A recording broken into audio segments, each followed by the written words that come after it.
ഇന്ന്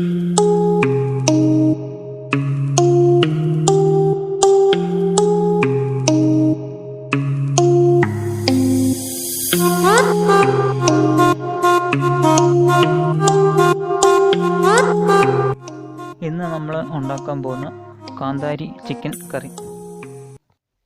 ഈ ചിക്കൻ കറി എങ്ങനെ ഉണ്ടാക്കുന്നതെന്ന് നമുക്കൊന്ന് കണ്ടു നോക്കാം.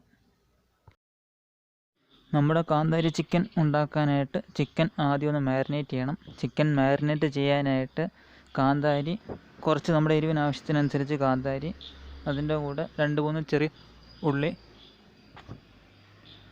ഉള്ളി, 4-5 വെളുത്തുള്ളി, ഇഞ്ചി, കറിവേപ്പില, മഞ്ഞൾ, ഉപ്പും ചേർത്ത് ഒന്ന് അരച്ചെടുക്കണം.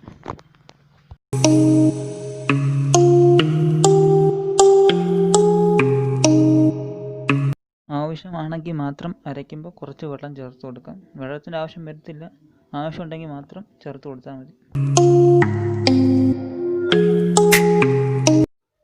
അരച്ച് വെച്ചേക്കുന്ന മസാല നമുക്കൊരു പാത്രത്തിലോട്ട് ഇട്ട് കൊടുക്കാം. എന്നിട്ട് കഴുകി വൃത്തിയാക്കി വെച്ചേക്കുന്ന ചിക്കനും ഇട്ട് നല്ലപോലെ ഒന്ന് ഇളക്കി യോജിപ്പിച്ച് ഒരു 15 മിനിറ്റ് തൊട്ട് അരമണിക്കൂർ വരെ ഒന്ന് മസാലയൊക്കെ ഒന്ന് പിടിക്കാൻ, മാരിനേഷൻ പിടിക്കാൻ വേണ്ടിയിട്ട് വെച്ച് കൊടുക്കാം.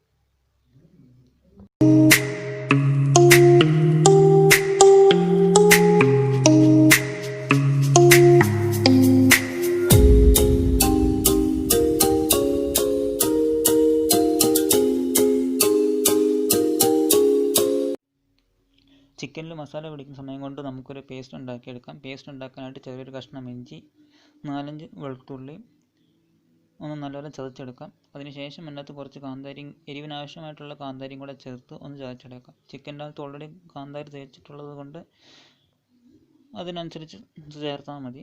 എന്നിട്ട് നമുക്ക് സൈഡിലോട്ട് മാറ്റി വെക്കാം.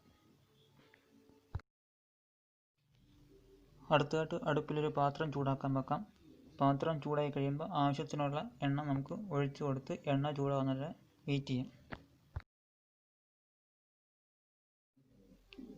എണ്ണ ഇവിടെ ചൂടായിട്ടുണ്ട്. ഇവിടെ മസാല മാരിനേഷൻ ചെയ്ത് വെച്ചിരിക്കുന്ന ചിക്കൻ ഇട്ട് കൊടുത്ത് ഒന്ന് ഫ്രൈ ചെയ്തെടുക്കാം. അധികം ഫ്രൈ ആണെന്നില്ല, ജസ്റ്റ് ഒരു ഗോൾഡൻ ബ്രൗൺ കളറൊന്ന് വന്ന് കിട്ടിയാൽ മാത്രം മതി. അതാവുന്നിടം വരെ നമുക്കൊന്ന് വെയിറ്റ് ചെയ്യാം.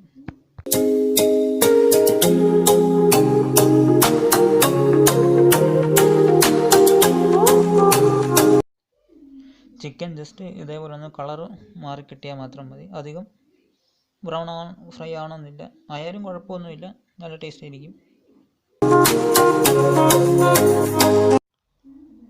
അങ്ങനെ നമ്മുടെ ചിക്കൻ ഇവിടെ ഫ്രൈ ആയിട്ടുണ്ട്. നമുക്കിത് വേറൊരു പാത്രത്തിലേക്ക് മാറ്റി വെക്കാം.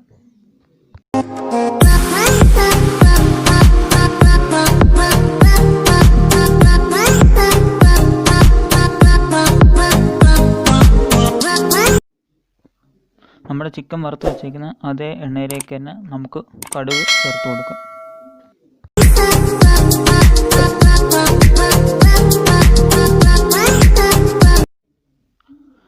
കടുക് പൊട്ടിക്കഴിയുമ്പോൾ നമ്മൾ ചോപ്പ് ചെയ്ത് വെച്ചേക്കുന്ന സവാള ഇതിലേക്ക് ചേർത്ത് കൊടുത്തിട്ട് നല്ലപോലെ ഒന്ന് ഇളക്കി വഴറ്റിയെടുക്കുക. നല്ലപോലെ വഴണ്ട് വരണം സവാള.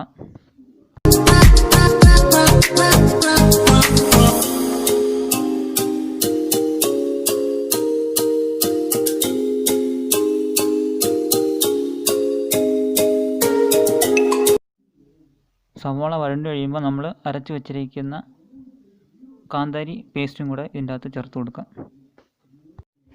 അതും കൂടെ ചേർത്ത് നല്ലപോലെ വഴറ്റുക. കാന്താരിയുടെ പച്ചച്ചവയൊക്കെ ഒന്ന് മാറി വരുന്നിടം വരെ ഒന്ന് വഴറ്റിയെടുക്കാം.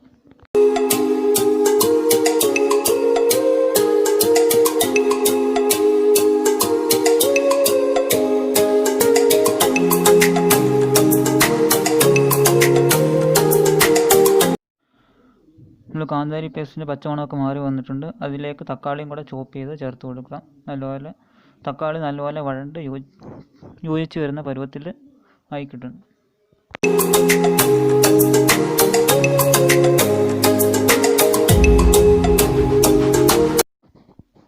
നമ്മുടെ തക്കാളിയൊക്കെ നല്ലപോലെ വഴണ്ട് വന്നിട്ടുണ്ട്. എണ്ണയൊക്കെ തെളിഞ്ഞ് വന്നിട്ടുണ്ട്.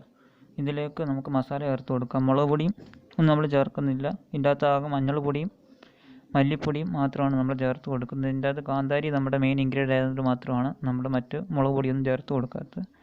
ഈ 2 പൊടിയും ചേർത്തതിന് ശേഷം നല്ലപോലെ ഒന്ന് വഴറ്റിയെടുക്കണം.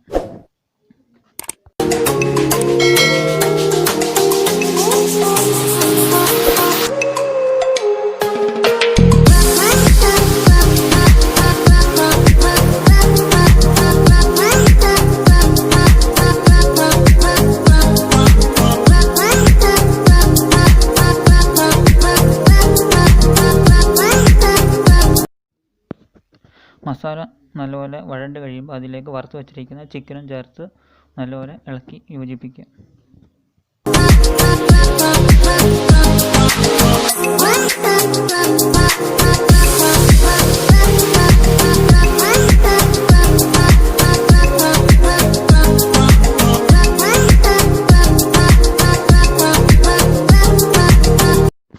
ചിക്കനിൽ മസാലയൊക്കെ പിടിച്ച് വരുമ്പോൾ നമുക്ക് കറിക്ക് ഗ്രേവിക്ക് ആവശ്യമായ വെള്ളം ഇതിൻ്റെ അകത്ത് ചേർത്ത് കൊടുക്കുക. അധികം വെള്ളത്തിൻ്റെ ആവശ്യമില്ല, ആവശ്യമുണ്ടെങ്കിൽ മാത്രം ചേർത്ത് കൊടുത്താൽ മതി.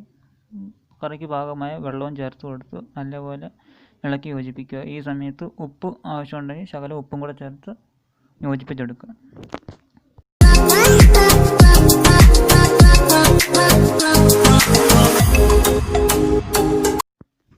വെള്ളമൊക്കെ ഒഴിച്ച് ഇളക്കി യോജിപ്പിച്ചതിന് ശേഷം നമുക്ക് അടപ്പും കൊണ്ടൊന്ന് അടച്ച് ഒന്ന് ചിക്കൻ വേകാൻ വേണ്ടി വെയിറ്റ് ചെയ്യാം. ഇടയ്ക്ക് അടപ്പൊന്ന് തുറന്ന് ചിക്കൻ വെന്തോ ഇല്ലയോ, വെള്ളത്തിൻ്റെ അളവുണ്ടോ എന്നൊക്കെ ഒന്ന് നോക്കണം. വെള്ളം കുറവാണെങ്കിൽ, ചിക്കൻ വെന്തിട്ടില്ല എന്നുണ്ടെങ്കിൽ കുറച്ച് വെള്ളം കൂടെ ചേർത്ത് ഒന്ന് അടച്ച് വെച്ച് വേവിക്കാം. നമുക്ക് തുറന്ന് നോക്കാം. നമ്മുടെ ചിക്കൻ ഇവിടെ വെന്തിട്ടുണ്ട്. അപ്പോൾ നമ്മുടെ കാന്താരി ചിക്കൻ കറി ഇവിടെ റെഡി ആയിരിക്കുകയാണ്.